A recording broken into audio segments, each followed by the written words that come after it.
बिस्मिल्लाहिर्रहमानिर्रहीम। अस्सलाम वालेकुम रहमतुल्लाहि वबरकातुहू।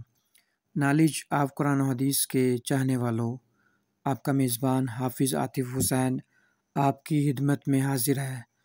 नाज़रीन सामीन, आज मैं आपको इस वीडियो में मस्जिद नबवी सल्लल्लाहु अलैहि वसल्लम के बारे में बताऊंगा कि मस्जिद नबी सल्लल्लाहु अलैहि वसल्लम की तमीर कब शुरू हुई। नाज़रीन सामीन, हिजरत के बाद आका अलैहिस्सलाम ने सबसे पहले एक मस्जिद की तमीर फरमाई, जिसको आज हम मस्जिद नबवी सल्लल्लाहु अलैहि वसल्लम के नाम से जाना जाता है। इसके लिए वही जगह मुंतखब की गई थी जहां आका अलैहिस्सलाम की ऊँटनी बैठी थी। ये ज़मीन बनु नज्जार के 2 यतीम बच्चों की थी, जिसको आका अलैहिस्सलाम ने कीमत देकर ख़रीद लिया था। उसकी तमीर में सहाबा किराम के साथ आप भी पत्थर उठाते थे। सहाबा किराम रज़ी अल्लाह तआला अन्हुम जोश में ये अशार पढ़ते थे और आका अलैहिस्सलाम भी उनके साथ आवाज़ मिलाते और पढ़ते, अल्लाहुम्मा इन्नल अज्र अज्रुल आखिरती फरहमिल अंसारा वल मुहाजिराती। अल्लाह, असल उजरत तो आखरत की उजरत है। अल्लाह अंसार और मुहाजिरीन पर रहम फरमा।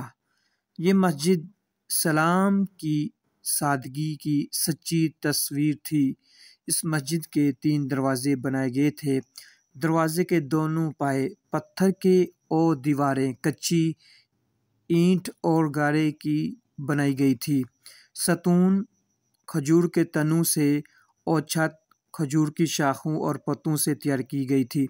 नाज़रीन सामाइन, किबले की दीवार से पिछली दीवार तक 108 की लंबाई थी।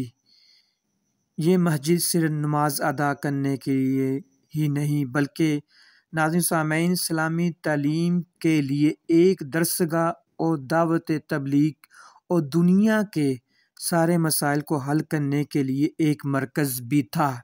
नाज़रीन सामाइन, इसके इमाम अल्लाह के नबी आका अलैहिस्सलाम और उसके नमाजी सहाबा किराम रज़ी अल्लाह तआला अन्हुम अजमाइन जैसी मुक़द्दस हस्तियाँ थी।